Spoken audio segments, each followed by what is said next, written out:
ये कहानी दो चुड़ैलों और एक चाय बेचने वाले की है, जिसकी है गांव की पृष्ठभूमि। एक छोटे से गांव में रामू नाम का चाय बेचने वाला रहता था। उसकी चाय की दुकान गांव के बीचों बीच थी और उसकी चाय का स्वाद पूरे इलाके में मशहूर था। लोग दूर दूर से उसकी दुकान पर चाय पीने आते थे, लेकिन रामू की दुकान के आसपास के लोग उससे एक अजीब बात के लिए चिढ़ाते थे। हर शुक्रवार की रात उसकी दुकान के पास से कुछ अजीब सी आवाजें आती थीं। चुड़ैलों का आगमन। दरअसल गांव के बाहर जंगल में दो चुड़ैलें रहती थीं। वे हर शुक्रवार की रात को गांव में आती और चुपचाप रामू की चाय की दुकान पर बैठकर चाय पीती। लेकिन उनकी यह हरकत रामू को हमेशा परेशान करती, क्योंकि जब वे आती तो पूरा माहौल रहस्यमय और डरावना हो जाता। चुड़ैलें चाय पीने के बाद अपनी जगह पर पैसे की जगह अजीब चीजें छोड़ जाती, कभी काले मोती तो कभी सूखे पत्ते। रामू की चिंता। रामू इस बात से बहुत परेशान रहता था। उसे लगता था कि अगर गांव वालों को पता चल गया कि उसकी दुकान पर चुड़ैलें आती हैं, तो उसकी दुकान पर कोई ग्राहक नहीं आएगा। इसलिए उसने चुड़ैलों से छुटकारा पाने की ठान ली। चुड़ैलों से समझौता। एक दिन रामू ने हिम्मत जुटाई और शुक्रवार की रात जब चुड़ैलें आईं, तो वह उनके पास गया और पूछा, आप मेरी दुकान पर क्यों आती हैं?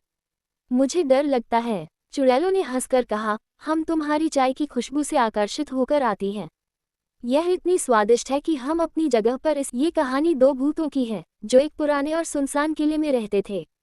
ये दोनों भूत किले के अलग अलग हिस्सों में रहते थे और आपस में कभी भी नहीं मिले थे। उनका नाम था कालू और बालू। कालू और बालू की मुलाकात। कालू किले की ऊपरी मंजिल पर रहता था, जहाँ एक पुराना घड़ी घर था। वह अक्सर अकेले ही समय बिताता था और रात भर घड़ी के पेंडुलम की आवाज़ सुनता रहता। वही बालू तहखाने में रहता था, जहाँ अंधेरा और सन्नाटा पसरा रहता था। उसे तहखाने की चुप्पी और रहस्यमयी गूंज पसंद थी। एक दिन तेज तूफान आया और किले की छत का एक हिस्सा गिर गया। इस तूफान से घबराकर कालू और बालू दोनों अपनी अपनी जगह से बाहर निकल आए।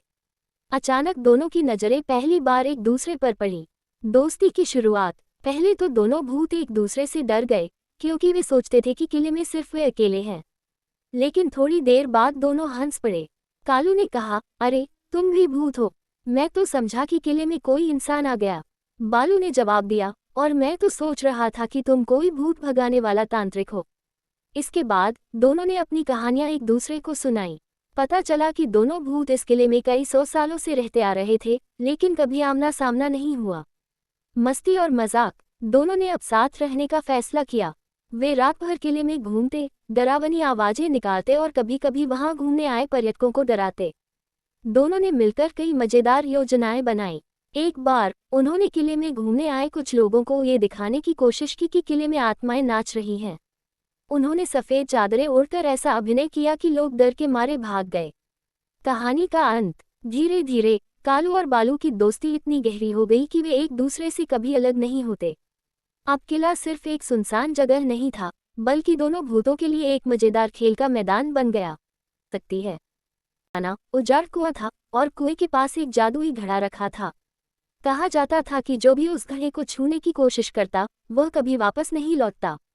गांव के बुजुर्ग बताते थे कि उस घड़े की रखवाली एक भूतनी करती है, जो रात के समय वहां प्रकट। घड़ा भूतनी का को एक रोमांचक और दिलचस्प कहानी के रूप में विस्तार से लिखा जा सकता है।